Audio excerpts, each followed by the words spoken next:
আসসালামু আলাইকুম। জোনাস একাডেমির পক্ষ থেকে আজকের অনলাইন ক্লাসে আপনাদের সবাইকে স্বাগতম। আজকের ক্লাসটি ব্যবসা শিক্ষা বিভাগের শিক্ষার্থীদের জন্য খুব বেশি গুরুত্বপূর্ণ, অর্থাৎ আপনারা যারা এসএসসি এবং এসএসসি আছেন আপনাদের জন্য খুব বেশি গুরুত্বপূর্ণ। আচ্ছা, আমরা শুরু করি আমাদের ক্লাস। আজকের বিষয় হচ্ছে লেনদেন। যদিও বা লিখছি লেনদেন, কিন্তু লেনদেন এবং হিসাবের বৈষম্য যে অধ্যায় আছে এটার বিস্তারিত আলোচনা করব আমরা। আচ্ছা, প্রথমে জানতে হবে লেনদেন মানে কি। লেনদেন শব্দটির অভিধানিক অর্থ হলো গ্রহণ প্রদান, অর্থাৎ আদান বা প্রদান, অর্থাৎ একজন দিবে আরেকজন নিবে। এটাকে গিভ অ্যান্ড টেক বলা হয়। তার মানে লেনদেন শব্দটির অভিধানিক অর্থ কি? গ্রহণ প্রদান, অর্থাৎ আদান প্রদান। তারপর প্রশ্ন হতে পারে, স্যার লেনদেন কাকে বলে?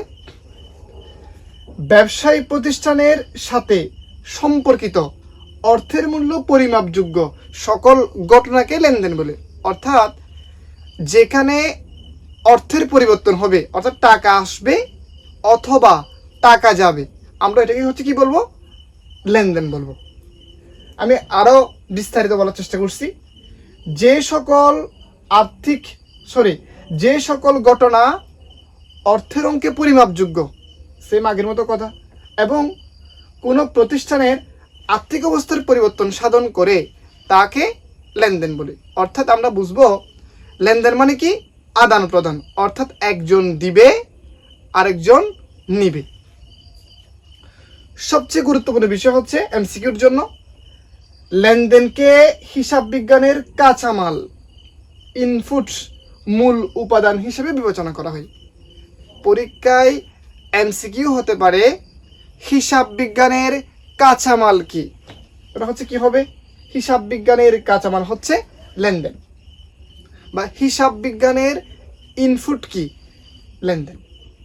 দেখেন, লেনদেনকে হিসাব বিজ্ঞানের কাঁচামাল, ইনপুট, মূল উপাদান হিসেবে বিবেচনা করা হয়। এরপর বলছে কি, প্রতিটি লেনদেনের ফলে পরিবর্তন হয় কার? হিসাব সমীকরণে। প্রতিটি লেনদেন কাকে প্রভাবিত করবে? হিসাব সমীকরণকে প্রভাবিত করবে। এখন প্রশ্ন হতে পারে, স্যার হিসাব সমীকরণ মানে কি? হিসাব সমীকরণ মানে হচ্ছে এ সমান সমান এল প্লাস ওই, অর্থাৎ সম্পদ সমান সমান দায় প্লাস মালিকানা সত্ত্ব। এ সমান সমান এল প্লাস ওই, অর্থাৎ সম্পদ সমান সমান দায় প্লাস মালিকানা সত্ত্ব। আচ্ছা, এবার আমরা বিস্তারিত আলোচনা করবো এটা বিষয়টা। তাহলে আমরা এখানে পড়ে কি বুঝছি? প্রথমে জানলাম লেনদেন শব্দটির অভিধানিক অর্থ কি। লেনদেন শব্দটির অভিধানিক অর্থ হচ্ছে কি? গ্রহণ বা প্রদান, অর্থাৎ আদান প্রদান, যাকে গিভ অ্যান্ড টেক বলে। এরপর লেনদেন কাকে বলে? অর্থের অঙ্কে পরিমাপযোগ্য, অর্থাৎ টাকা আসবে অথবা যাবে, এবং অর্থাৎ অর্থের অঙ্কে পরিমাপযোগ্য আর্থিক অবস্থার পরিবর্তন হলো এটাকে লেনদেন বলে। সবথেকে গুরুত্বপূর্ণ বিষয় হচ্ছে অভিধানিক অর্থ কি, ইনপুট কি, এবং লেনদেনকে কি, প্রতিটি লেনদেন কি পরিবর্তন হয়? হিসাব সমীকরণের পরিবর্তন হয়। আচ্ছা, এরপর নেক্সট, লেনদেনের বৈশিষ্ট্য। মানে একটা লেনদেন হওয়ার জন্য কি কি বৈশিষ্ট্য দরকার? আপনি একটি স্ক্রিনশট নেন, এটা নিয়ে দেখলে হবে, তেমন বিষয়ে গুরুত্বপূর্ণ না। আচ্ছা, প্রতিটি লেনদেনের দ্বৈত সত্তা বা দুইটি পক্ষ বিদ্যমান। আমি তাও একটু বলে দিই, প্রতিটি লেনদেনের দ্বৈত সত্তা বা দুইটি পক্ষ বিদ্যমান, অর্থাৎ একটা লেনদেন হতে গেলে এখানে কমপক্ষে দুইটা পক্ষ হতে হবে। কয়টি পক্ষ? দুইটি পক্ষ। তারপর প্রতিটি লেনদেন আর্থিক অবস্থার পরিবর্তন ঘটাবে। আসলে আর্থিক অবস্থার পরিবর্তন হলে যে লেনদেন হয়, অর্থাৎ প্রত্যেকটি লেনদেন আর্থিক অবস্থার পরিবর্তন হবে। প্রতিটি লেনদেন অর্থের অঙ্কে পরিমাপযোগ্য। লেনদেন দৃশ্যমান অদৃশ্যমান হতে পারে, লেনদেন দৃশ্যমানও হতে পারে এবং অদৃশ্যমানও হতে পারে। ব্যবসায়ের প্রতিটি লেনদেন স্বাধীন ও স্বয়ংসম্পূর্ণ। অধিকাংশ লেনদেনের ক্ষেত্রে প্রামাণ্য ধরে রাখা হয়। এই যে আপনাদের এই বৈশিষ্ট্যগুলো আছে, আপনারা একটু দেখলে হবে বিষয়টা। নেক্সট আমরা যাই। এই যে খুব গুরুত্বপূর্ণ লেনদেন চেনার জন্য আমি একটা টেকনিক দিছি। এটা একটা বইয়ের রেফারেন্সে দেওয়া হয়েছে, আরিফ স্যারের একটা বই থেকে। আমি আমার মতো করে চেষ্টা করছি আপনাদেরকে বিষয়টা দেওয়ার। আচ্ছা, লেনদেন চেনার টেকনিক দেখেন। বাপ্পারাজ হেনাকে বিয়ের প্রস্তাব দিল। আপনারা সবাই এই যে হেনা এবং বাপ্পারাজের ঘটনা জানেন, চিনেন। বাপ্পারাজ হেনাকে বিয়ের প্রস্তাব দিল। আচ্ছা, আমি যদি কোনো একজন ব্যক্তিকে বিয়ের প্রস্তাব দিই, এখানে কি টাকা আসছে, গেছে, আর্থিক অবস্থার কোনো পরিবর্তন হয়েছে? না। তাহলে এটা কি নয়? লেনদেন নয়। এই যে লিখলাম, এটি একটি ঘটনা, কিন্তু বিয়ের প্রস্তাব দেওয়া ঘটনাটি লেনদেন নয়, কারণ এটি একটি সামাজিক কাজ। উক্ত ঘটনার সাথে কোনো অর্থ জড়িত নেই। আমি যদি কাউকে বিয়ের প্রস্তাব দিই, তাহলে এখানে কোনো তো আর্থিক অবস্থার পরিবর্তন হয় নাই, তাহলে আমরা কি এটাকে লেনদেন বলতে পারবো? না, এটাকে লেনদেন বলা যাবে না। আচ্ছা, তারপর বাপ্পারাজ হেনায়ের নিকট 2000 টাকার পণ্য নগদে বিক্রয় করা হলো। বাপ্পারাজ হচ্ছে হেনার কাছে 2000 টাকার পণ্য বিক্রি করছে। তাহলে আমি বাপ্পারাজ যদি হেনার কাছে পণ্য বিক্রি করে, বা আমি বিক্রি করছি, মনে করেন আমি হচ্ছে কি করছি, হেনার কাছে 2000 টাকার পণ্য বিক্রি করছি, তাহলে আমার কাছে কি আসবে? নিশ্চয় টাকা আসবে। অর্থাৎ বিক্রি করার কারণে নগদ টাকা আসছে, নগদের হিসাব, আর বিক্রি করছি বিক্রয় হিসাব। এখানে দুইটি পক্ষ বিদ্যমান প্রথমত। দ্বিতীয়ত হচ্ছে এখানে আর্থিক অবস্থার পরিবর্তন হয়েছে, অর্থাৎ আমার কাছে নগদ টাকার পরিমাণ বাড়ছে। তাই এটা একটা হচ্ছে লেনদেন। এই যে লিখলাম, এটি একটি ঘটনা ও লেনদেন, কারণ পণ্য বিক্রয়ের ফলে বাপ্পারাজ ও হেনার আর্থিক অবস্থার পরিবর্তন হয়েছে। তাহলে আমরা বুঝলাম, কোনো একটা ঘটনা যদি আর্থিক অবস্থার পরিবর্তন না হয়, তাহলে ওইটাকে আমরা কি বলতে পারবো না? লেনদেন বলতে পারবো না। যেখানে আর্থিক অবস্থার পরিবর্তন হয়েছে, টাকা আসছে অথবা টাকা গেছে, দুটি পক্ষ বিদ্যমান, ওইটাকে আমরা লেনদেন বলতে পারবো। তাহলে আশা করি আপনারা বিষয়টা বুঝছেন, খুব মনোযোগ দিয়ে বুঝছেন মনে হচ্ছে আমার এটা। আচ্ছা, যাই হোক, নেক্সট। এবার লেনদেনের কিছু উদাহরণ দিব আমরা। ম্যানেজারকে বেতন প্রদান করা হলো 5000 টাকা। আমার একটা প্রতিষ্ঠানে একজন ম্যানেজার আছে, ম্যানেজারকে বেতন দিছি। তাহলে আমি ম্যানেজারকে যখন বেতন দিছি, তখন আমার কাছে নগদ টাকার পরিমাণ কমে গেছে না? মানে অর্থাৎ নগদ হ্রাস পাইছে না? তাহলে ম্যানেজারকে যখন বেতন দিলাম, আর্থিক অবস্থার পরিবর্তন হয়েছে, তার মানে এটা হচ্ছে লেনদেন। স্থায়ী সম্পত্তির উপর 1000 টাকা অবচয় ধার্য করা হলো। স্থায়ী সম্পত্তির উপর অবচয় ধার্য করছি, এটাও লেনদেন। বিনিয়োগের সুদ প্রাপ্তি 5500 টাকা, সুদ পাইছি, টাকা আসছে, লেনদেন। আর্থিক অবস্থার পরিবর্তন হয়েছে। কমিশন প্রদান 700 টাকা, এটাও লেনদেন। অর্থাৎ যেখানে দুইটি পক্ষ বিদ্যমান, আর্থিক অবস্থার পরিবর্তন হয়, ওইটাকে আমরা কি বলবো? লেনদেন বলবো। এরপর আমরা নেক্সট দেখি, লেনদেন নয় তার উদাহরণ। দুর্ঘটনা শ্রমিকের মৃত্যু। আমার প্রতিষ্ঠানে একজন শ্রমিক মারা গেছে, তার এখানে কি কোনো আর্থিক অবস্থার পরিবর্তন হয়েছে? না, তার মানে এটাকে কি বলা যাবে না? লেনদেন বলা যাবে না। মাসিক বেতনে কর্মচারী নিয়োগ। আমি একজনকে 10,000 টাকা বেতন দিব, হ্যাঁ, ওইটা বলে কর্মচারী নিয়োগ দিছি, এখানে কোনো আর্থিক অবস্থার পরিবর্তন হয় নাই। কর্মচারীকে চাকরিতে করা হলো, ওই যে কাজ করে ওকে চাকরি থেকে বের করে দিয়েছে, কোনো আর্থিক অবস্থার পরিবর্তন হয় নাই। নিজস্ব তহবিল থেকে ব্যক্তিগত খরচ প্রদান। আমি আমার নিজস্ব তহবিল থেকে যদি ব্যক্তিগত খরচ দিই, নিজের খরচ করি, এটা কিন্তু লেনদেন বলা যাবে না। কিন্তু কেউ কি আমাকে প্রশ্ন করবেন, স্যার আপনি যখন টাকা দিছেন আপনার নগদ টাকা কমে গেছে, এখানে দুইটি পক্ষ বিদ্যমান, এটাই কেন আপনি লেনদেন বলতেছেন না? কারণ আছে এখানে একটা। স্যার আমরা তো ব্যবসায়ীর হিসাব করি, ব্যক্তিগত হিসাব করি না। আমি ব্যক্তির কাছে টাকা আসছে না টাকা গেছে এগুলো আমরা দেখবো না, আমরা দেখবো ব্যবসায়ীর হিসাব।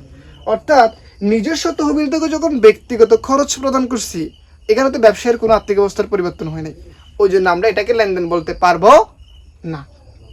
এরপর বলছে কি, পণ্য ক্রয়ের ফরমাইশ প্রদান, পণ্য কিনবো ফরমাইশ দিছি, লেনদেন নয়। পণ্য বিক্রয়ের ফরমাইশ প্রাপ্তি, মালিকের ব্যক্তিগত লেনদেন, ব্যক্তিগত লেনদেন মালিকের, এটা কি নয়, লেনদেন নয়। আচ্ছা, এবার খুব গুরুত্বপূর্ণ বিষয় দেখেন, খুব গুরুত্বপূর্ণ বিষয়, পরীক্ষা এমসিকিউ আসবে, আপনি নিশ্চিত থাকেন।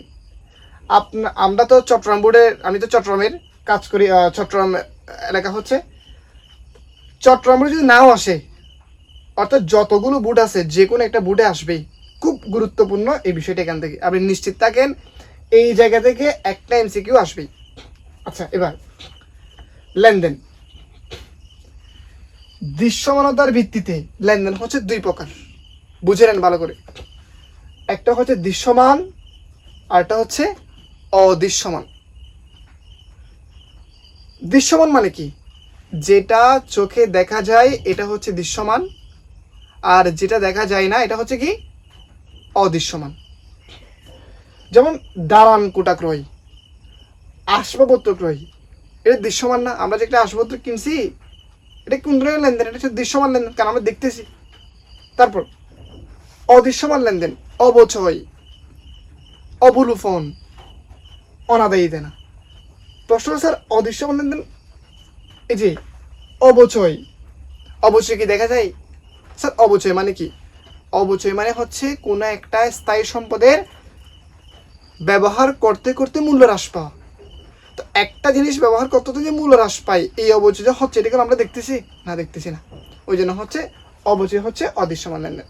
তাহলে আমরা বুঝলাম দৃশ্যমানের ভিত্তিতে লেনদেন কয় ধরনের, দুই ধরনের, দৃশ্যমান, অদৃশ্যমান।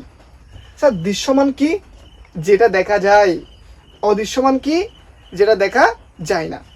যে দৃশ্যমান হচ্ছে আসবাবপত্র, অদৃশ্যমান হচ্ছে অবচয়।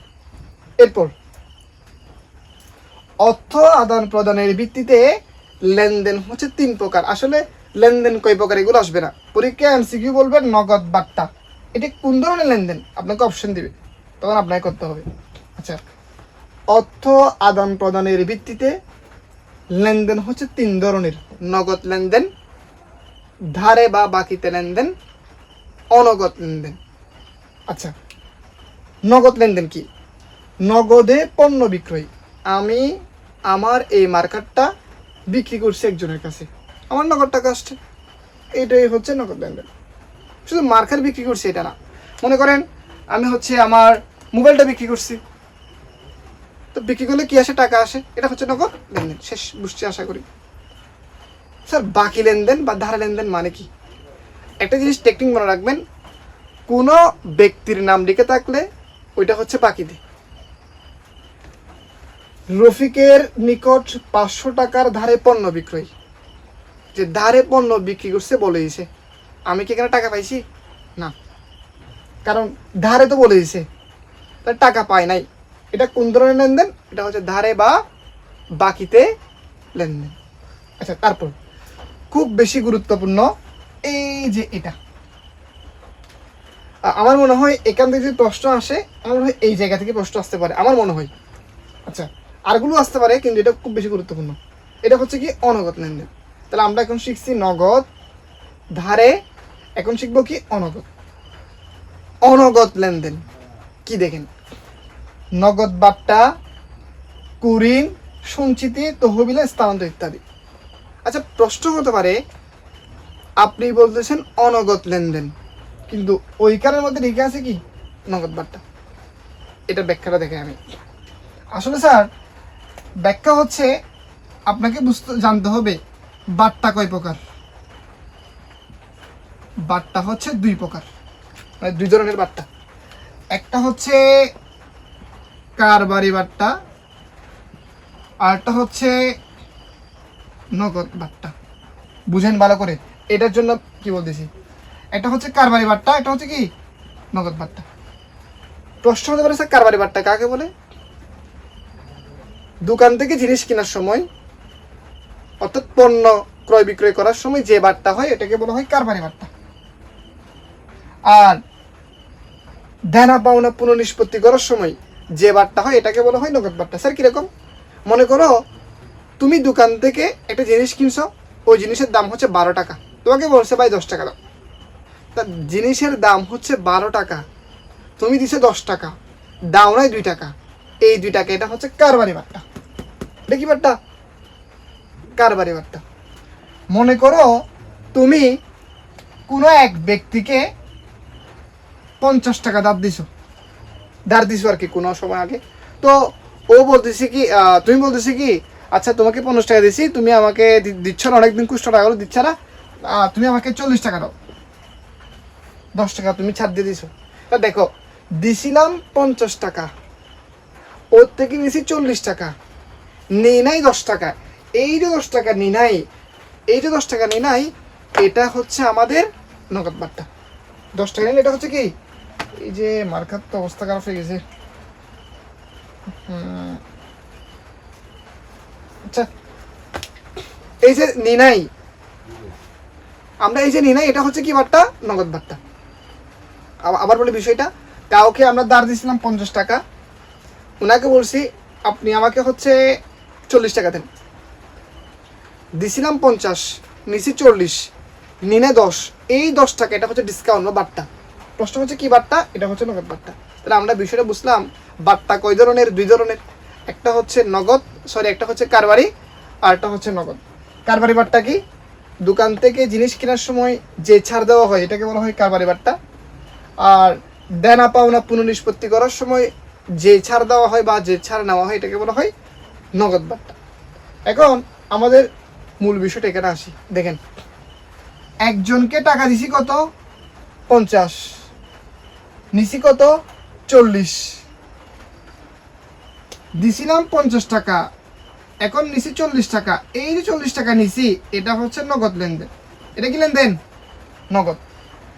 আমরা যে 10 টাকা নি নাই, এটা বাট্টা না? এটা কি বাট্টা? এটা হচ্ছে নগদ বাট্টা। এই যে 10 টাকা নগদ যেটা হয়েছে, এই নগদ বাট্টা, এটা হচ্ছে অনগদ। ভালো করে চিন্তা করে দেখো, দিছিলাম 50, নিছি 40, নি নাই 10, তার মানে যেটা নিছি এটা হচ্ছে নগদ, তার মানে আদর্শটা কি? নিশ্চয়ই অনগদ। বুঝছেন বিষয়টা? আচ্ছা এবার আশা করি বুঝছেন। তাহলে আমরা বুঝছি লেনদেনকে এখন পর্যন্ত আলোচনা করছি দৃশ্যমানের ভিত্তিতে এবং হচ্ছে অর্থ আদান প্রদানের ভিত্তিতে। আমি কিন্তু এখানে চাইলে বুঝতে করাতে পারতাম, ডিটেলস বলার চেষ্টা করছি, একদম বিস্তারিত বিষয়টা। আচ্ছা এবার উপযোগিতার ভিত্তিতে লেনদেন হচ্ছে 2 ধরনের, একটা হচ্ছে মূলধন জাতীয়, একটা হচ্ছে মুনাফা জাতীয়। বলি মূলধন জাতীয় মানে কি? যেই লেনদেনগুলো অনিয়মিত। মূলধন মুনাফা নামে একটা অধ্যায় আছে আমাদের হিসাব বিজ্ঞান বইয়ের 4র্থ অধ্যায়, মূলধন ও মুনাফা জাতীয় লেনদেন। যাই হোক, ওইখানে আরও বিস্তারিত আলোচনা হবে, এখানে শর্টকাট দিয়ে বলি। মূলধন জাতীয় লেনদেন মানে কি? যেটা হচ্ছে অনিয়মিত এবং 1 বছরের অধিক সুবিধা বুক করা যায়, এগুলো হচ্ছে মূলধন জাতীয়। যেই লেনদেনগুলো নিয়মিত প্রতিনিয়ত হয় এগুলো হচ্ছে মুনাফা জাতীয়। যেমন এক্সাম্পল দিই, মূলধন জাতীয় সম্পদ ক্রয়, আসবাবপত্র ক্রয় আর কি। আচ্ছা আমরা কি প্রত্যেকদিন আসবাবপত্র কিনি? না, তার এটা হচ্ছে মূলধন জাতীয়। সম্পদের মেরামত লাগবে না, আমি বলি পণ্য বিক্রয়, পণ্য তো আমরা প্রতিনিয়ত বিক্রি করি, এই যে মার্কার বিক্রয় প্রতিনিয়ত বিক্রি করি না, এটা হচ্ছে মুনাফা জাতীয়। যে সকল লেনদেন প্রতিনিয়ত হয় মুনাফা জাতীয়। যে সকল লেনদেন একবার হয়, একবার ক্রয় করে বা বিক্রি করে অনেক বছরের সুবিধা পাওয়া যায়, 1 বছরের অধিকে সুবিধা পাওয়া যায়, এগুলোকে বলা হয় মূলধন জাতীয়। তাহলে আমরা 3টা বিষয় আলোচনা করছি। এবার প্রতিষ্ঠান ভিত্তিক লেনদেন 2 ধরনের, একটা হচ্ছে বহিস্থ লেনদেন, একটা হচ্ছে আন্ত লেনদেন। এই যে পণ্য ক্রয়, পণ্য বিক্রয়, আর আন্ত মানে হচ্ছে প্রতিষ্ঠানের ভিতরে যেটা সেটা। আচ্ছা এবার প্রতিষ্ঠানের ভিতরে যেগুলো হয় এগুলো আন্ত, প্রতিষ্ঠানের বাইরে হলে বহিস্থ। উদ্দেশ্য ভিত্তিক হচ্ছে লেনদেন 3 ধরনের, ব্যবসায়িক লেনদেন, অব্যবসায়িক লেনদেন এবং হচ্ছে ব্যক্তিগত লেনদেন। পণ্য ক্রয় বিক্রয় এটা হচ্ছে ব্যবসায়িক লেনদেন, অব্যবসায়িক হচ্ছে স্কুল কলেজ সেবা প্রতিষ্ঠান, আর ব্যক্তিগত হচ্ছে মালিকের মূলধন উত্তোলন। এগুলো এখানে সবথেকে গুরুত্বপূর্ণ বিষয় হচ্ছে স্যার এটা এটা এটা। আপনারা যদি এই 3টা ভালো করে বুঝতে পারেন, হ্যাঁ আশা করি এখান থেকে চলে আসবে। তাও এগুলো সহ দেখবেন আপনারা, ঠিক আছে? এরপর আমরা দেখি নেক্সট। আচ্ছা একটু করে বিজ্ঞাপন করে নিই আমার। আপনারা 2000 টাকার কোর্স মাত্র পেয়ে যাচ্ছেন 499 টাকায়। অর্থাৎ যারা আমার কোর্সে ভর্তি হতে চান, ক্লাস করে যদি ভালো লাগে বুঝেন, আপনারা যারা ভর্তি হতে চান আপনারা কিন্তু কোর্সে ভর্তি হতে পারবেন। এই কোর্সে কী কী পাবেন আপনারা? আরও ক্লাস আছে, কিন্তু একটু করে বিজ্ঞাপন করে দিচ্ছি। হিসাব বিজ্ঞান, ফিনান্স এবং ব্যবসা উদ্যোগ 3টা বই আপনি মাত্র 499 টাকা দিয়ে শেষ করতে পারবেন, পরিপূর্ণ বই প্রথমত। দ্বিতীয়ত হচ্ছে একবার টাকা দিবেন আপনারা, পরীক্ষার আগের দিনের মতো পড়তে পারবেন। হ্যাঁ, বিস্তারিত বিষয়টা আছে, পড়ে নেন আপনারা। ভালো লাগলে, ক্লাস যদি ভালো লাগে অবশ্যই ভর্তি হবেন। আচ্ছা, এখানে ভর্তি হওয়ার জন্য তো নাম্বার যেটা সেটা দেখা হচ্ছে না, আমি নাম্বারটা একটু লিখে দিই। আচ্ছা, লিখতে হচ্ছে না তো, এখানে তো আছে, আশা করি দেখতেছেন। তাও আরেকটা নাম্বার দিই আমি, 01753036427, এই নাম্বারে যোগাযোগ করবেন, অথবা হচ্ছে আমার এই 33 নম্বরে যোগাযোগ করবেন। আচ্ছা, আমাদের বিষয় আরও আছে অনেক। এরপর গুরুত্বপূর্ণ তথ্য বলি, গুরুত্বপূর্ণ বিষয় দেখেন। মূলধন হিসাব একটা হচ্ছে ব্যক্তিবাচক হিসাব। প্রতিষ্ঠানে পরীক্ষায় এমসিকিউ হয়, মূলধন হিসাব কী ধরনের হিসাব বা কোন ধরনের হিসাব? তাহলে কী হিসাব? ব্যক্তিবাচক হিসাব। মূলধন হিসাব কী হিসাব? ব্যক্তিবাচক হিসাব। তারপর দেনাদার, প্রাপ্য হিসাব, পাওনা, বিক্রয় খতিয়ানের জের, পুস্তক ঋণ, বুক ডেটস, চলতি সম্পদ। মানে বিষয়টা হচ্ছে দেনাদার যে কথা, প্রাপ্য হিসাব একই কথা, পাওনা একই কথা, বিক্রয় খতিয়ানের জের একই কথা, পুস্তক ঋণ একই কথা। এগুলো হচ্ছে দেনাদারের ছন্দনাম। হ্যাঁ, এগুলো সবগুলো কি? চলতি সম্পদ। এখন প্রশ্ন হতে পারে, স্যার বুঝছি ছন্দনাম মানে দেনাদার যে কথা সবগুলো একই কথা। এখন প্রশ্ন, স্যার দেনাদার মানে কি? অনেকে জানেন বিষয়গুলো, তাও আমি বলি, আমি একদম যারা একদম জিরো থেকে পড়াচ্ছি, মানে যে কিছু পারে না হিসাব বিজ্ঞান ও পারে মতো। প্রশ্ন, স্যার দেনাদার মানে কি? দেনাদার মানে তুমি যদি কারো কাছ থেকে কোনো কিছু পাও, এটাকে হচ্ছে দেনাদার বলে। আমি যদি কারো কাছ থেকে কোনো কিছু পাই, এটাকে কি বলে? দেনাদার বলে। মনে করো আমি আমার এই মোবাইলটা আমার কোনো এক বন্ধুর কাছে বিক্রি করছি বাকিতে বা ধারে, তা আমি ওর থেকে টাকা পাচ্ছি না, এটার দাম হচ্ছে 1000 টাকা, আমি ওর থেকে 1000 টাকা পাচ্ছি, এটাই হচ্ছে দেনাদার। মানে আমি যদি কারো কাছ থেকে কোনো কিছু পাই, এটাকে দেনাদার বলে। আর আমার কাছ থেকে যদি কেউ কিছু পায়, এটাকে পাওনাদার বলে। আচ্ছা, এবার তাহলে আমরা দেনাদারের ছন্দনামগুলো বুঝছি, এগুলো আমরা লিখবো, খুব গুরুত্বপূর্ণ বিষয় এগুলো। এরপর পাওনাদারের ছন্দনাম। পাওনাদার, প্রদেয় হিসাব, দেনা, ক্রয় খতিয়ানের জের, এটা। স্যার পাওনাদার মানে কি? আমার কাছ থেকে যদি কেউ কোনো কিছু পায়, এটাকে কি বলে? পাওনাদার বলে। তার মানে দেনাদার এটা হচ্ছে সম্পদ। প্রশ্ন হচ্ছে কেন সম্পদ? কারণ আমি ওর থেকে পাচ্ছি। পাওনাদার এটা হচ্ছে দায়। প্রশ্ন হচ্ছে কেন দায়? কারণ আমার থেকে পাচ্ছি। তাহলে আমরা একটা জিনিস শিখলাম, আমি যদি কারো কাছ থেকে কোনো কিছু পাই, এটাকে বলা হয় সম্পদ। আমার কাছ থেকে যদি কেউ কিছু পায়, এটাকে বলা হয় দায়। তাহলে আমরা বুঝছি। আচ্ছা, আরেকটা বিষয়, আমি যখন এসএসসি পরীক্ষা দিয়েছিলাম, আমার তো 9-এ পড়ি, তখন হচ্ছে আমার মনে আছে কোনো পাওনা আসছি, তো বুঝছেন। তা আমি কি করছি, আমি স্যারকে বলতেছিলাম, আমাদের সময় স্যার ছিল একটা, সুমন স্যার ছিল, রফিকুল ইসলাম সুমন। তো আমি স্যারকে বলছি, স্যার এখানে মনে হয় দোয়া খারদা গোবিন্দ্র পড়ে নাই। হ্যাঁ, মনে হচ্ছে আমার এখানে। বলছে না না, পরীক্ষার হলে জিজ্ঞেস করছিলাম ক্লাস থেকে গিয়ে। তো মজার বিষয় হচ্ছে, দেখেন অনেকজন মনে করতে পারেন মনে হয় পাওনা লিখছে, দোয়া খারদা গোবিন্দ্র পড়ে নাই, এটা ভুল।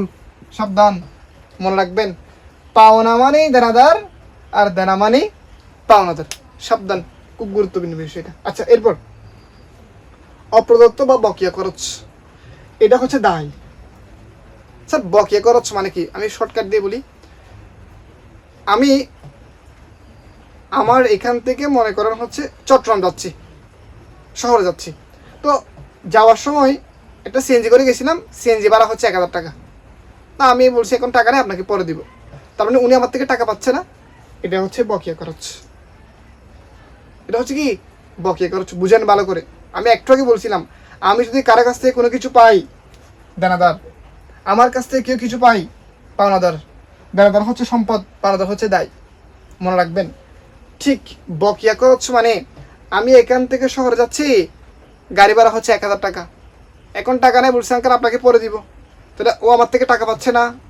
তো আমার থেকে যখন কেউ কিছু পায় এটাকে বলা হয় কি, পাওনাদার বা দায়। এই যে খরচ যদি বকেয়া থাকে এটা হচ্ছে দায়, খরচ বকেয়া থাকলে কি, দায়। তারপর অগ্রিম খরচ। প্রশ্ন স্যার অগ্রিম খরচ মানে কি? আমি কাউকে অগ্রিম টাকা দিয়ে দিছি, মনে করো আমি স্কুলে পড়ি, স্কুলের আগামী 3 মাসের বেতন দিয়ে দিছি, বা আমি একটা প্রাইভেট কোচিংয়ে পড়ি, কোচিংয়ে আগামী 3 মাসের বেতন দিয়ে ফেলছি। এই যে আগামী 3 মাসের বেতন দিছি বা 4 মাসের বেতন দিছি, এটাই তো আমার জন্য সম্পদ। কারণ অগ্রিম যখন কোনো খরচ করব এটা হচ্ছে সম্পদ, অগ্রিম কারো কাছ থেকে কোনো কিছু নিয়ে ফেলবো এটা হচ্ছে দায়। আচ্ছা, এরপর অনাদায়ী আয়, এটাও সম্পদ বলছিলাম, এগুলো আগের মতো। অনুপার্জিত আয়, এটা হচ্ছে দায়। প্রশ্ন হতে পারে খুব গুরুত্বপূর্ণ বিষয়, অনুপার্জিত আয় মানে কি? স্যার অনুপার্জিত আয় মানে হচ্ছে কাজ করার আগে টাকা নিয়ে নেওয়া। অনুপার্জিত আয় মানে কি? কাজ করার আগে টাকা নিয়ে নেওয়া। মনে করো তোমাকে বলছি আমার হিসাব বিজ্ঞানের যত স্লাইড আছে, টাইপিং আছে, সবগুলো তুমি করবা। আমাকে বলছে স্যার আমাকে 5000 টাকা দিতে হবে এগুলো কাজ করলে। আমি বলছি হ্যাঁ ঠিক আছে দিব। তুমি এখনো কাজ করো নাই, আমার কাছ থেকে টাকা নিয়ে ফেলছো, টাকা নিয়ে বন্ধুছ 1 2 3 4 5, এখন কাজ করছো না, তুমি আমার কাছে দায়বদ্ধ না কাজগুলো করার জন্য। এটাই হচ্ছে অনুপার্জিত আয়, মানে হচ্ছে কাজ করার আগে টাকা নিয়ে ফেলা। তো তুমি কাজ করার আগে যখন টাকা নিয়ে ফেলছো তুমি আমার কাছে দায়বদ্ধ হয়ে গেছো না, তার মানে অনুপার্জিত আয় হচ্ছে কি, দায়। প্রশ্নটি কি দায়? চলতি দায়। আচ্ছা, এবার প্রতিটি ব্যবসায়িক লেনদেন প্রভাবিত করে হিসাব সমীকরণকে। কাকে? হিসাব সমীকরণকে। হিসাব সমীকরণকে একটু আগে বলছিলাম। আচ্ছা, সম্পদ সমান সমান দায় প্লাস মালিকানা সত্ত্ব। সম্পদকে অ্যাসেটস, দায় লাইবিলিটিস, মালিকানা সত্ত্ব হচ্ছে অনার সিকিউরিটি, অনার ইকুইটি। আচ্ছা, মালিকানা সত্ত্বের উপাদান হচ্ছে 4টা: মূলধন, আয়, ব্যয়, উত্তোলন। মালিকানা সত্ত্বের উপাদান কয়টা? 4টা: মূলধন, আয়, ব্যয়, উত্তোলন। তাহলে আমরা বিষয়টা বুঝতে আশা করি, আপনারা দেখে নেবেন, নোট করবেন এগুলা। এবার খুব গুরুত্বপূর্ণ বিষয়, লেনদেনের দলিলপত্র। লেনদেনের দলিলপত্র হচ্ছে 2 ধরনের, একটা হচ্ছে প্রাথমিক দলিল, চূড়ান্ত দলিল। প্রাথমিক দলিল কি কি? ক্যাশ মেমো, চালান, debit note, credit note, bat চালান। আর চূড়ান্ত দলিল হচ্ছে এগুলো। পরীক্ষা এমসিকিউ আসবে, নিচের কোনটি প্রাথমিক দলিল? অপশন দিবে, লিখবেন আপনারা। আশা করি বুঝছেন বিষয়টা, এগুলো লিখে নেবেন, এগুলো বুঝতে পারবেন। অর্থাৎ পরীক্ষা এমসিকিউ আসবে, নিচের কোনটি প্রাথমিক দলিল? Debit note, credit note, bat চালান, ক্যাশ মেমো, এগুলো তথ্য দেওয়া থাকবে। 4টা অপশনের মধ্যে আপনারা খুঁজে নিয়ে লিখবেন আর কি। আচ্ছা, এখন আমরা আরেকটা গুরুত্বপূর্ণ বিষয় শিখবো এখন। আচ্ছা দেখেন, খতিয়ান না মানে বিষয়টা হচ্ছে যেগুলা ডেবিট হয়, আমি লিখছি খতিয়ান ডেবিট উদ্ধৃত, কারণ এটা অন্য একটা অধ্যায় থেকে আনা হয়েছে, এই জন্য এই একটা ক্লাস করলে আপনি বেসিক ক্লিয়ার হয়ে যাবে আপনার। যেগুলো হচ্ছে ডেবিট হবে, হ্যাঁ, আর যেগুলো ক্রেডিট হবে এই ধরনের আলোচনা। যাবতীয় সম্পদ সমূহ হচ্ছে ডেবিট হবে, অর্থাৎ যত ধরনের সম্পদ আছে সবগুলা ডেবিট। যাবতীয় সম্পদ ডেবিট। আবার কিন্তু বিপরীত সম্পদ ক্রেডিট হয়, এখানে আরেকটা বিষয় আছে, যদি বা আপনাদের বিপরীত সম্পদের বিষয়ে কোনো আলোচনা নাই, আমরা এতটুকু কেমন মনে রাখি, সম্পদ কি হয় সবসময় ডেবিট হয়। আচ্ছা, ভূমি, দালান কুটা, ইজারা সম্পদ, আসবাবপত্র, যন্ত্রপাতি, বিনিয়োগ, এগুলো সবগুলো সম্পদ। স্যার ভূমি তো আমরা চিনি, ভূমি কি? যে জায়গা। দালান কুটা যে বিল্ডিং, এটাও সম্পদ। ইজারা সম্পদ, এটা একটু বুঝতে হবে। স্যার ইজারা সম্পদ মানে কি? ইজারা সম্পদ মানে হচ্ছে কারো কাছ থেকে 10 বছরের জন্য কোনো একটা সম্পদ নেওয়া। মনে করো আমার ইচ্ছে হয়েছে আমি একটা ফার্ম করবো গরুর, তো এখন আমি একটু গরুর ফার্ম করে একটা জায়গা কিনি, অনেক লক্ষ টাকা লাগবে। তা আমি কি করছি, কোনো একজন ব্যক্তিকে বলছি ভাই আপনি আমাকে একটা কাজ করেন, আপনার জায়গাটা তো এমনি পড়ে থাকছে, আমাকে 10 বছরের জন্য দেন, আমি আপনাকে 4 লাখ টাকা দিব। এই যে চুক্তির মাধ্যমে কোনো এক ব্যক্তি থেকে 10 বছরের জন্য যে আমি একটা সম্পদ নিছি, এটাকে বলা হয় ইজারা সম্পদ। আর আসবাবপত্র এগুলো তো আপনারা সবাই চিনেন বিষয়গুলো। তারপর যাবতীয় খরচ সমূহ। স্যার খরচ মানে কি? টাকা চলে যাওয়া, ক্রয়। আমরা যখন কোনো জিনিস কিনি আমাদের টাকা যায় না, এটা তো আমাদের খরচ, এই যে এগুলো সবগুলো খরচ। এই যে প্রারম্ভিক মজুদ, মজুরি, বেতন, বিজ্ঞাপন, ভাড়া, কমিশন, মেরামত, অফিস, এগুলো সবগুলো। অগ্রিম খরচ, এই যে অগ্রিম প্রদত্ত বেতন, ভাড়া, অগ্রিম মজুরি, এগুলা। তারপর প্রাপ্য আয়সমূহ, প্রাপ্য মানে দেনাদার, মানে আমি পাবো, প্রাপ্য মানে কি দেনাদার, মানে আমি পাবো। এই যে বিনিয়োগের প্রাপ্য সুদ, প্রাপ্য কমিশন, প্রাপ্য ভাড়া, এগুলা। এরপর হচ্ছে বিক্রয় ফেরত, উত্তোলন, প্রদত্ত, এগুলো সবগুলো ডেবিট। অর্থাৎ এগুলো সবগুলো ডেবিট উদ্ধৃত প্রকাশ করে। আমরা বুঝবো সম্পদ ডেবিট হয়, খরচ ডেবিট হয়, অগ্রিম খরচগুলো ডেবিট হয়, প্রাপ্য আয়সমূহ ডেবিট হয়, এবং বিক্রয় ফেরত, উত্তোলন, প্রদত্ত ঋণ হচ্ছে ডেবিট হয়। প্রদত্ত ঋণের বিষয়টা একটু বুঝতে হবে।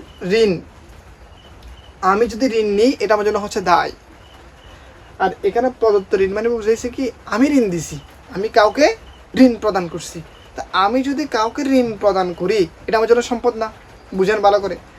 আমি ব্যাংক থেকে ঋণ দিছি এটা আমার জন্য হচ্ছে দায়, কিন্তু আমি যখন কাউকে ঋণ দিছি আমি ওর থেকে টাকা পাচ্ছি না, এটা আমার জন্য সম্পদ। আগেই বলছিলাম আমি যদি কারো কাছ থেকে কোনো কিছু পাই এটা সম্পদ, আর আমার কাছ থেকে যদি কেউ কিছু পাই এটাকে বলা হয় দায়। তাহলে আমরা বুঝছি, নোট করবেন আপনারা, এগুলো ক্লাসের মধ্যে আরও বিস্তারিত আলোচনা করা হবে যখন ম্যাথ করাবো তখন। দেখেন যেগুলো ক্রেডিট দিকে বসে, যাবতীয় দায়সমূহ, যেমন পাওনাদার হিসাব। একটু আগে বলছি আমি যদি কারো কাছ থেকে কোনো কিছু পাই ওটাকে বলা হয় দেনাদার, আমার কাছ থেকে যদি কেউ কিছু পাই এটাকে বলা হয় পাওনাদার। এই যে পাওনাদার হচ্ছে দায়, আরও আছে অনেক। আচ্ছা, প্রদেয় হিসাব, পদীয় নোট, ব্যাংক জমাতিরিক্ত। প্রশ্ন হতে পারে স্যার ব্যাংক জমাতিরিক্ত মানে কি? স্যার ব্যাংক জমাতিরিক্ত অর্থ হচ্ছে আমার ব্যাংকে টাকা আছে 10,000, আমি টাকা উত্তোলন করছি 12,000, এই যে অতিরিক্ত 2,000 টাকা উত্তোলন করছি এটাই হচ্ছে ব্যাংক জমাতিরিক্ত। এখন প্রশ্ন করতে পারেন আপনি, স্যার টাকা আছে 10,000 কেমন করে 12,000 টাকা উত্তোলন করতে পারবে? স্যার ক্রেডিট কার্ডের মাধ্যমে আসলে সম্ভব 12,000 টাকা উত্তোলন করে। অর্থাৎ আপনি এতটুকু বুঝেন টাকা আছে 10, তুলসী 12,000, কত বেশি? 2,000 বেশি, এটাকে বলা হয় ব্যাংক জমাতিরিক্ত, এটা আমার জন্য হচ্ছে দায়। আচ্ছা, যাবতীয় আয়সমূহ, আয়সমূহ কি হয়? ক্রেডিট হয়। বিক্রয়, আমি যদি কোনো কিছু বিক্রি করি আমার কি আসবে? টাকা আসবে, এই যে এটা আমার জন্য হচ্ছে আয়। প্রাপ্ত সুদ, প্রাপ্ত বার্তা, উপভাড়া, বিনিয়োগের সুদ, ব্যাংক জমার সুদ, এগুলো সবগুলো আমার জন্য হচ্ছে আয়। এবং হচ্ছে অনুপার্জিত আয়, একটু আগে বলছি কাজ করার আগে টাকা নিয়ে নেওয়া, এটা আমার জন্য হচ্ছে দায়। তো দায় সবসময় কি হয়? ক্রেডিট হয়, এই যে ক্রেডিট। মুনাফা দ্বারা সৃষ্ট সঞ্চিতি, আর এটা ক্রয় ফেরত, মূলধন। অর্থাৎ এই সবগুলো ক্রেডিট উদ্ধৃত প্রকাশ করে। আমরা যখন ম্যাথ করবো কিন্তু একদম ভেঙে ভেঙে ব্যাখ্যা আরও বলবো, আপনার সাথে এতটুকু লিখেন, বিষয়গুলো নোট করেন, যা বলি বিষয়গুলো শুনেন। আচ্ছা, তারপর খুব গুরুত্বপূর্ণ বিষয় মণিহারি, অফিস সরঞ্জাম, অফিস সাপ্লাইস, যেগুলো স্টুডেন্ট কনফিউজড, মানে মণিহারি কোনটা অফিস সাপ্লাইস কোনটা বুঝে না। মণিহারি হচ্ছে স্যার কি? খাতা, কাগজ, কলম, পেন্সিল, রাবার, কার্বন, কালি, এগুলো হচ্ছে কি? এগুলো হচ্ছে মণিহারি।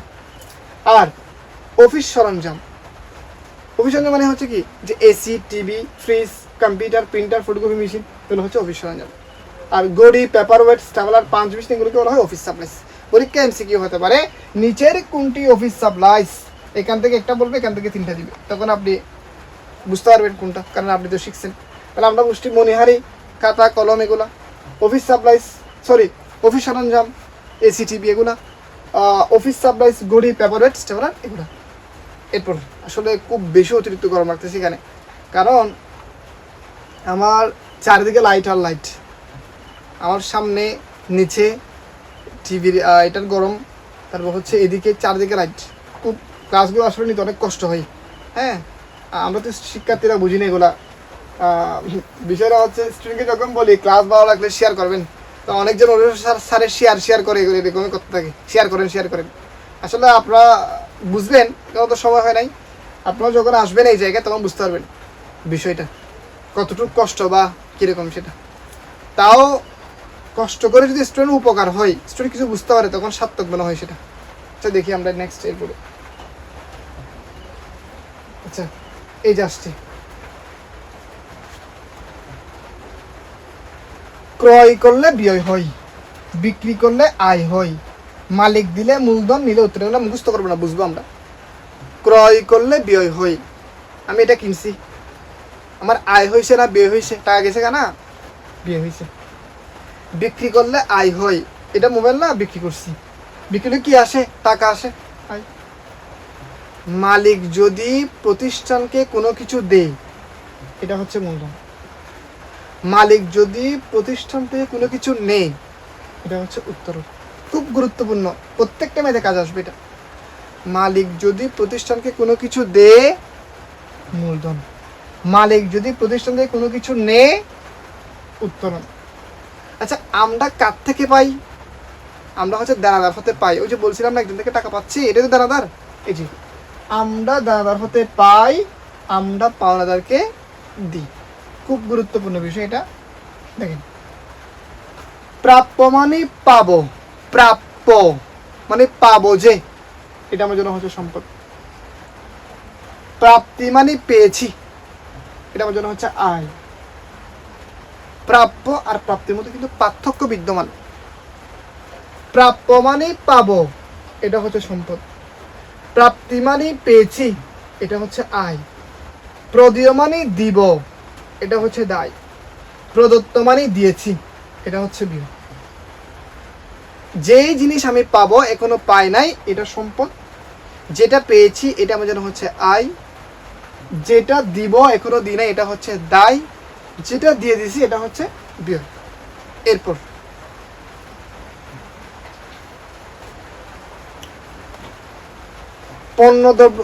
পণ্য দ্রব্য থাকলে ক্রয় বিক্রয় নামে লিখতে হয়। কিরকম? পণ্য ক্রয়, পণ্য ক্রয় করছি না, অনেকজন বলে পণ্য ক্রয় করছি, পণ্য হিসাব ডেবিট, নগদান হিসাব ক্রেডিট। সাবধান, পণ্য, মাল, চেক প্রভৃতির নামে কখনো কোনো হিসাব হয় না।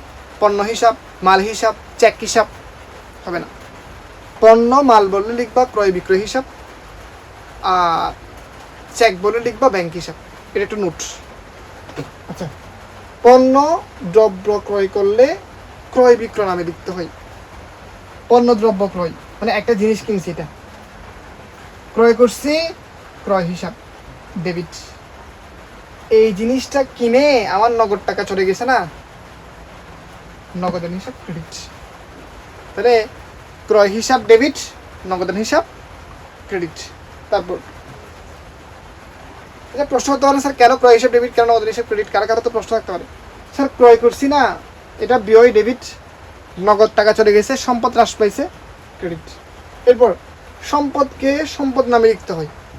আমরা যখন কোনো একটি সম্পদ কিনবো তখন ওই সম্পদ নামে লিখতে হবে। যেমন আসবাবপত্র ক্রয় করছি, তখন আমরা কিন্তু ক্রয় হিসাব লিখলে হবে না, কারণ পণ্য এবং সম্পদের মধ্যে পার্থক্য বিদ্যমান।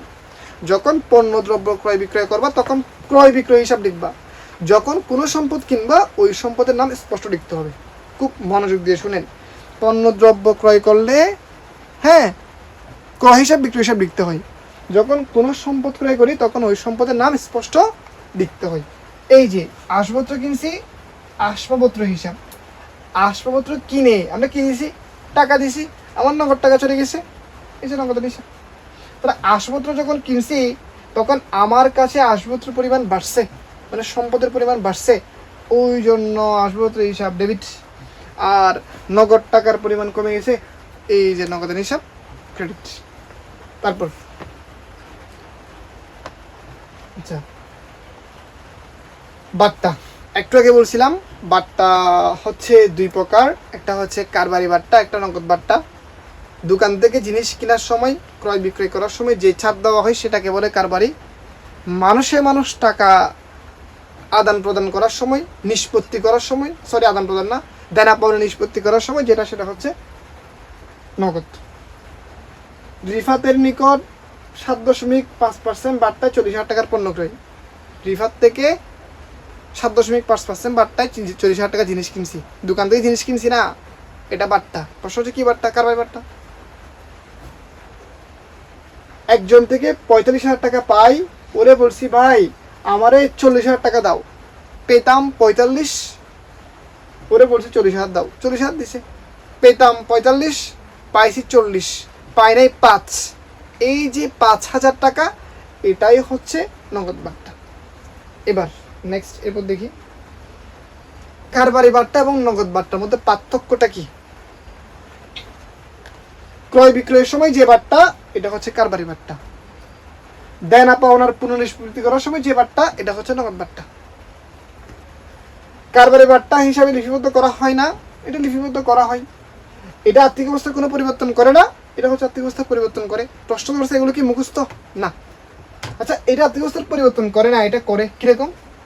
আমি 10,000 টাকার একটা জিনিস কিনলাম, আমারও বলছে স্যার আপনি 1,000 টাকা কম দেন, আপনাকে পরিচিত, আপনাকে চিনি আমি, আপনি আমাকে 1,000 টাকা কম দেন।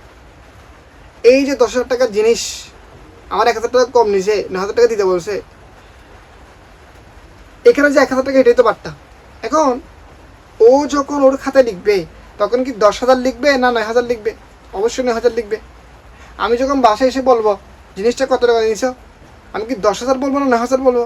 অবশ্যই 9,000 বলবো।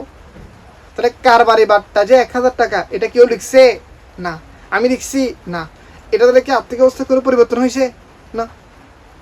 এই যে জন্য লিপিবদ্ধ করা হয় না, আর্থিক অবস্থার কোনো পরিবর্তন করা হয় না। এরপর জাবেদা। জাবেদাকে হিসাবের প্রাথমিক বই বলা হয়।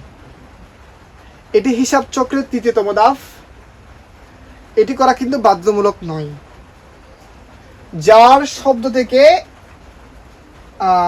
প্রাচীন শব্দটি জাবেদা শব্দটি প্রাচীন শব্দ জাত থেকে আসছে। জাবেদাটা হচ্ছে দিন বা দিবস। আমরা এত বিস্তারিত শেখার দরকার নাই, শুধু আমরা যেটুকু জানবো হিসাবের প্রাথমিক বই কি? জাবেদা। এটি হিসাব চক্রের কততম ধাপ? 3য়তম। কি করা বাধ্যতামূলক নয়? জাবেদা। কোন শব্দ থেকে আসছে? যার শব্দ থেকে।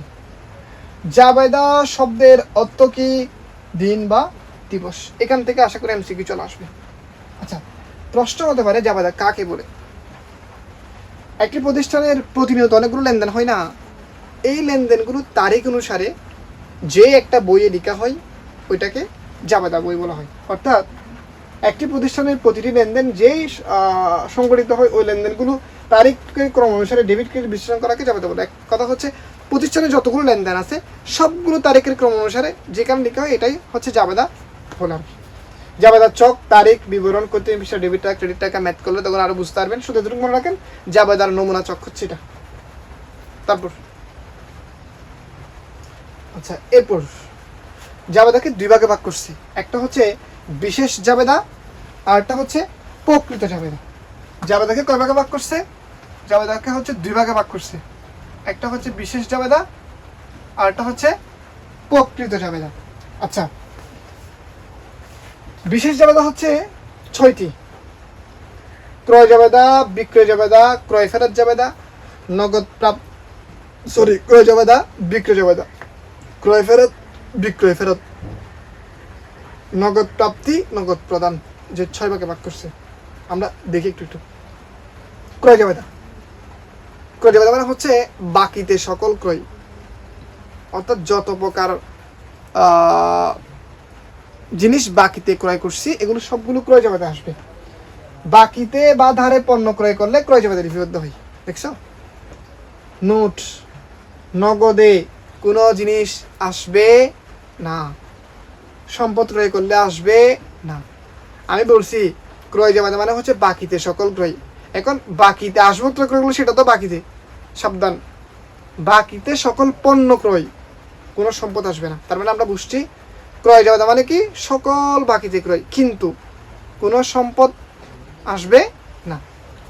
এই যে নগদে পণ্য বা সম্পদ ক্রয় করলে আসবে না, শুধু বাকিতে গুলো আসবে। বাকিতে কোনগুলো আসবে? শুধু পণ্যগুলো আসবে, কোনো সম্পদ আসবে না। বিক্রয় জাবেদা সেম একই, যত প্রকার বাকিতে জিনিস বিক্রি করছো এগুলো হচ্ছে বিক্রয় জাবেদা আসবে। কোনো নগদে পণ্য বিক্রয় বা কোনো ধরনের সম্পদ বিক্রয় বিক্রয় জাবেদার মধ্যে আসবে না। আপনারা শুধু নোট করেন, লিখেন, একটু বোঝার চেষ্টা করেন। প্রত্যেকটা ক্রয় জাবেদা, বিক্রয় জাবেদাগুলো ম্যাথ করে দেওয়া হবে। ম্যাথ যখন করে দিব তখন ক্লিয়ার বুঝতে পারবো।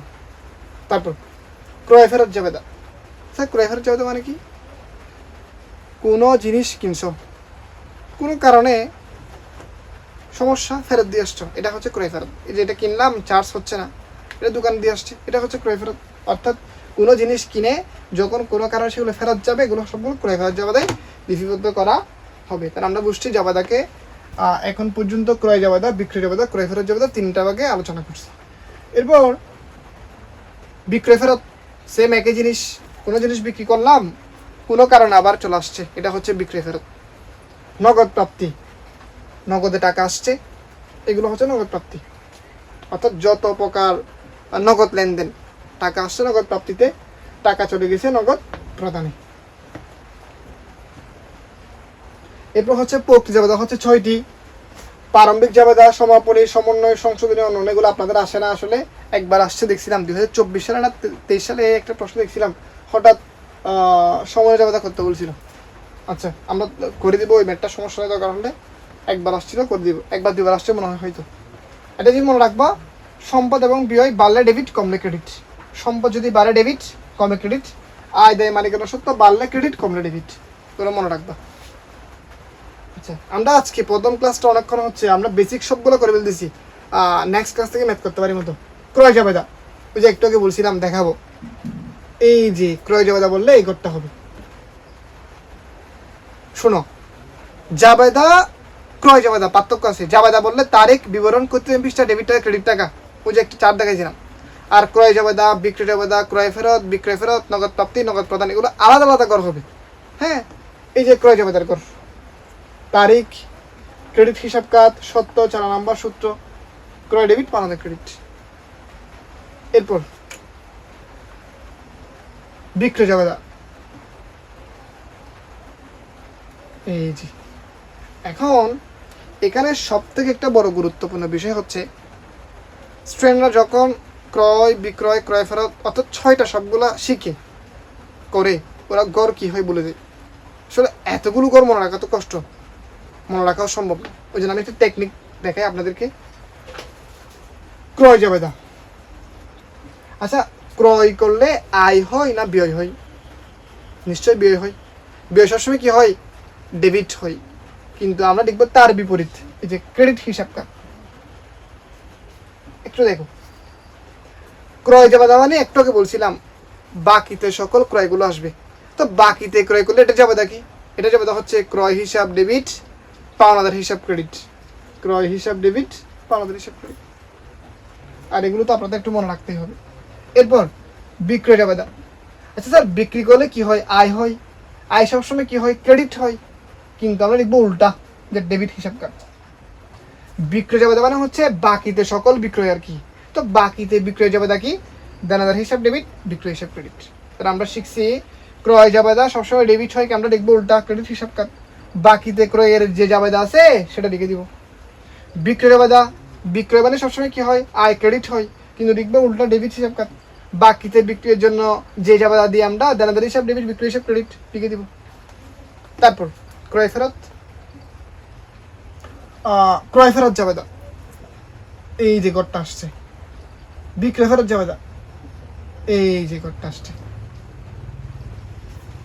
ক্রয় ফেরত, আর এটা হচ্ছে বিক্রয় ফেরত। কোনো জিনিস যখন বাকিতে ক্রয় করি সেটা জাবেদা হচ্ছে কি?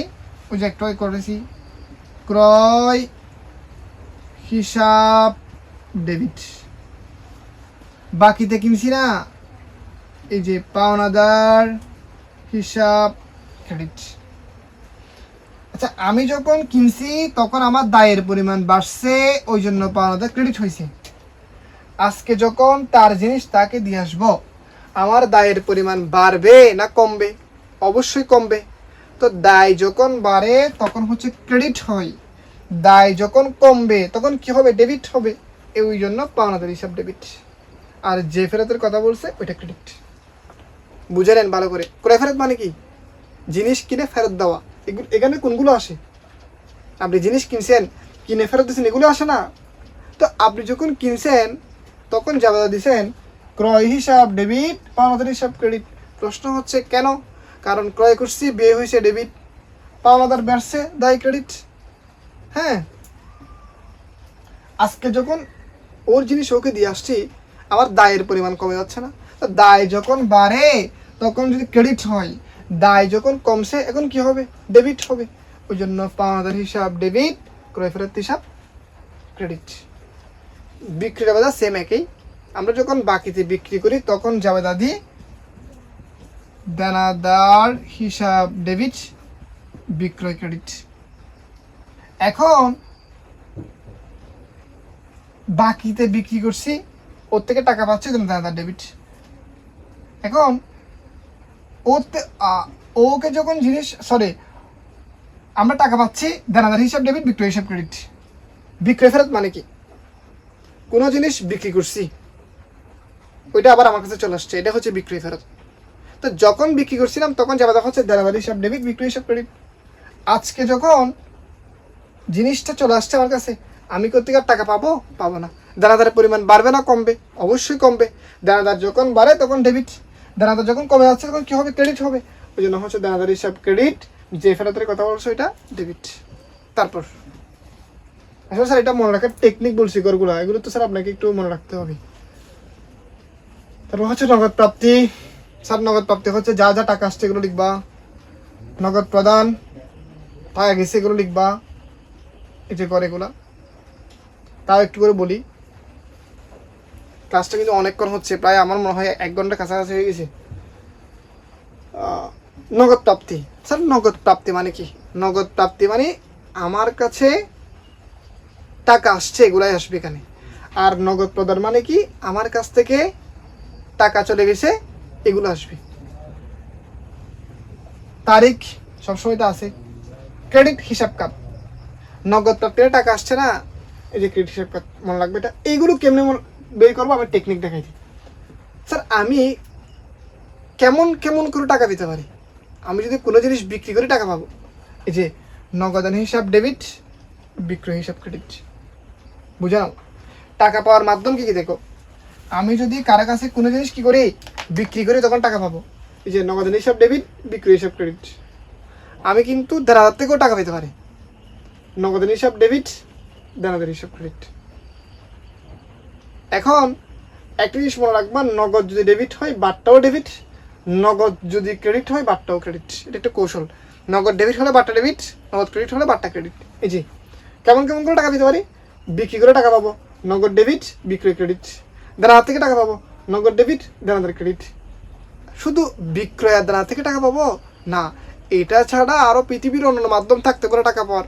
ওই জন্য নগদান হিসাব ডেবিট, অন্যান্য হিসাব ক্রেডিট। আর আমরা বুঝছি টাকা পাওয়ার মাধ্যম কয়টা? 2টা।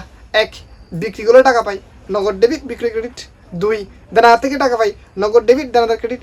3, এই 2টা ছাড়া পৃথিবীতে আরও অনেক মাধ্যম থাকতে পারে টাকা পাওয়ার, নগদান হিসাব ডেবিট, অন্যান্য হিসাব ক্রেডিট। যেভাবে বলছি ঠিক সেম একইভাবে টাকা যাওয়ার মাধ্যম এগুলা সেম, এভাবে আপনারা এটা বুঝে নেবেন। তাও যদি না বুঝেন, আমরা যখন ম্যাথ করাবো তখন ইনশাল্লাহ আরও বিস্তারিত আলোচনা করবো এগুলো।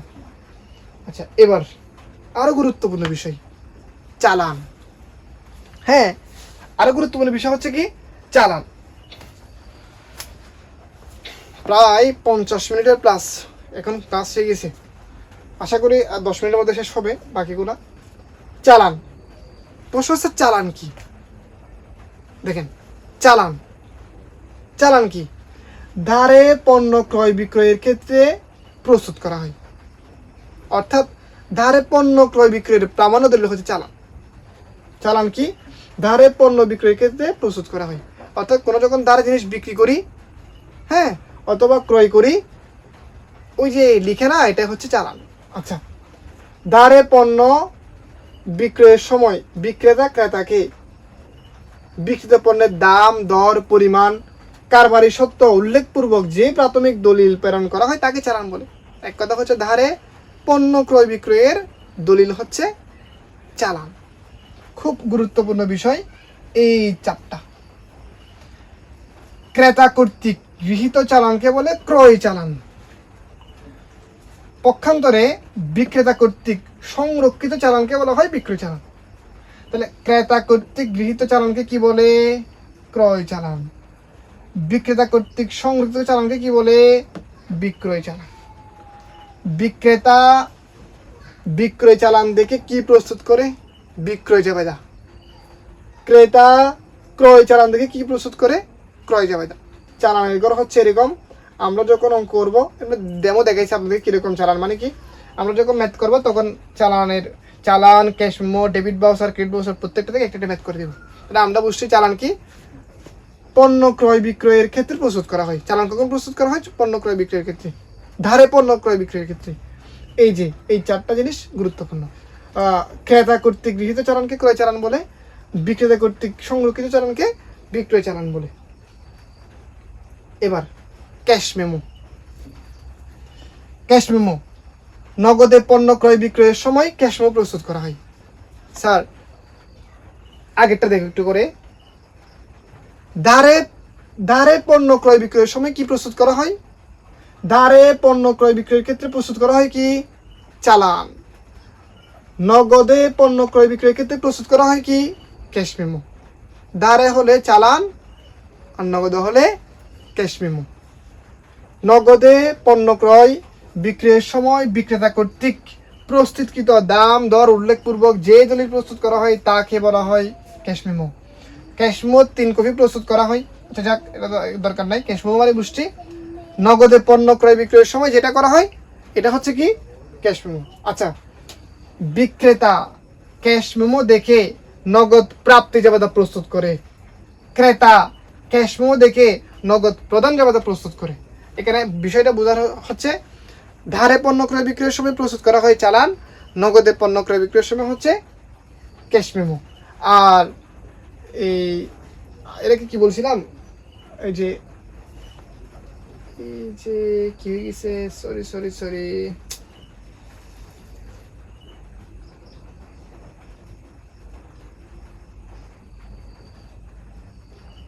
এটা কি কাজ হলো? আচ্ছা, 1 মিনিট অপেক্ষা করেন আপনারা।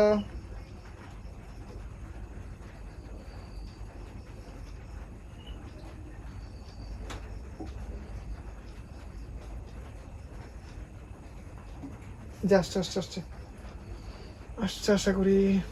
হ্যাঁ, এই যে চালান পড়াইছি, ক্যাশ মেমো পড়াইছি। আচ্ছা নেক্সট, এরপরে ভাউচার। সকল প্রকার নগদ ক্রয় বিক্রয়, আয় খরচ ইত্যাদি লিপিবদ্ধ করার জন্য যে দলিল প্রস্তুত করা হয় তাকে ভাউচার বলে। ভাউচার হচ্ছে 2 প্রকার, একটা ডেবিট ভাউচার, একটা হচ্ছে ক্রেডিট ভাউচার। ডেবিট ভাউচার মানে কি? নগদে পণ্য ক্রয় সহ বিভিন্ন প্রকার ব্যয়ের জন্য, অর্থাৎ নগদে পণ্য ক্রয় সহ বিভিন্ন প্রকার ব্যয়ের জন্য যেটা করা হয় সেটাকে হচ্ছে ডেবিট ভাউচার বলে। ডেবিট ভাউচার দেখে নগদান বই প্রস্তুত করা হয়। ডেবিট ভাউচার দিয়ে কি করা হয়? নগদান বই প্রস্তুত করা হয়। আচ্ছা, তারপর এই প্রশ্নটা হচ্ছে ক্রেডিট ভাউচার। সেম আবার একই, নগদে পণ্য বিক্রয়ের জন্য ক্রেডিট ভাউচার, নগদে পণ্য ক্রয়ের জন্য ডেবিট ভাউচার।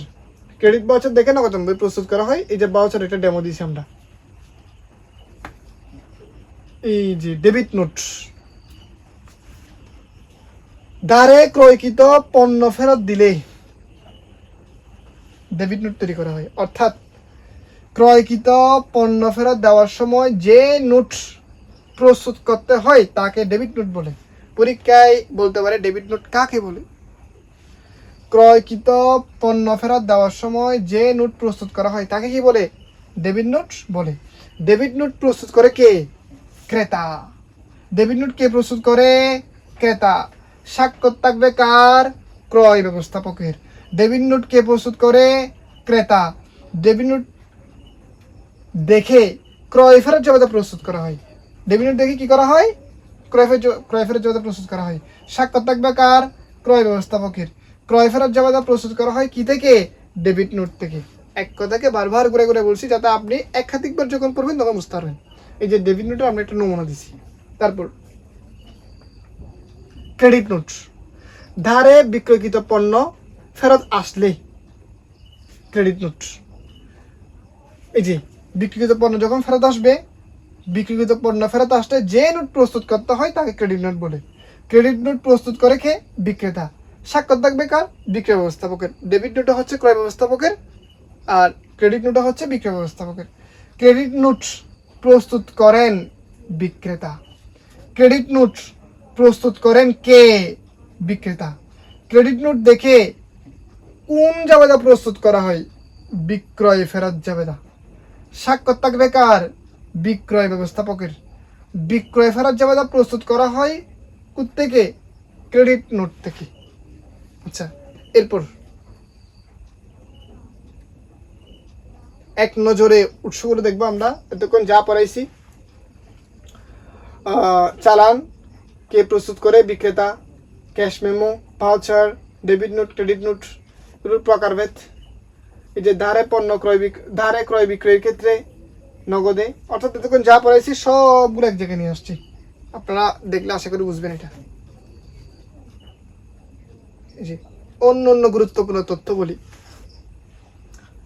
হিসাব রক্ষণের মূল ভিত্তি লেনদেন।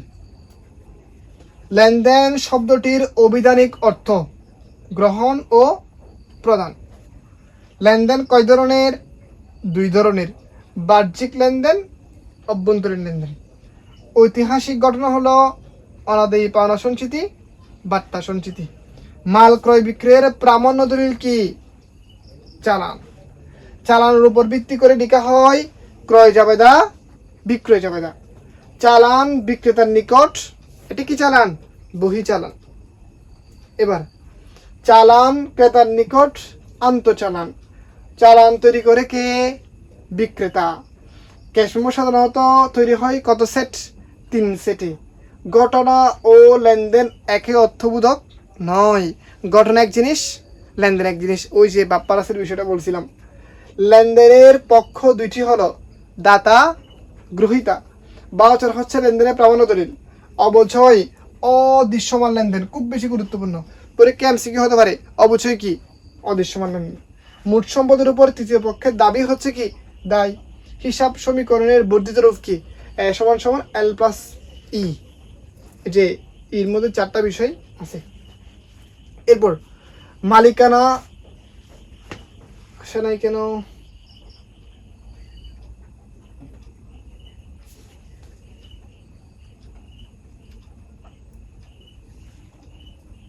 কি সমস্যা হয়েছে?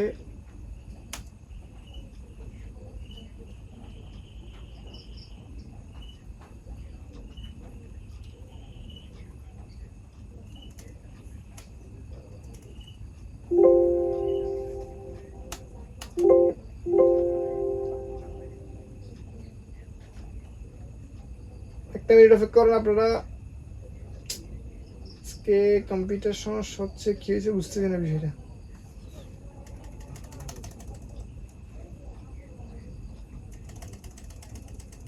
একটা মিনিট কষ্ট করে অপেক্ষা করেন।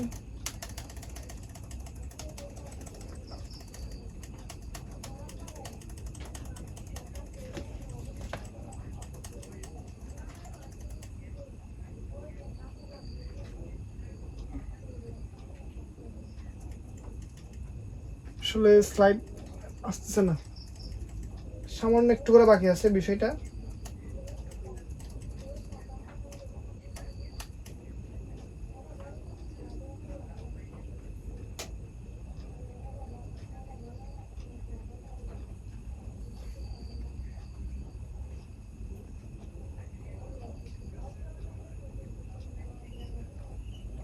একটা মিনিট কষ্ট করে অপেক্ষা করেন, একটা মিনিট। আশা করি আসবে এখন হয়তো। হ্যাঁ হ্যাঁ হ্যাঁ, আসবে এখন, আসছে।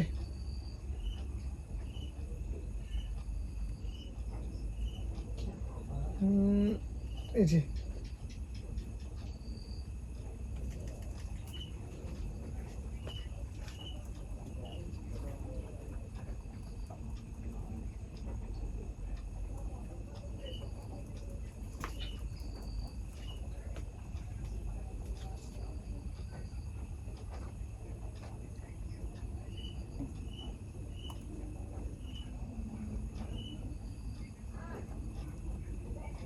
এই যে এটা পড়া হয়েছে,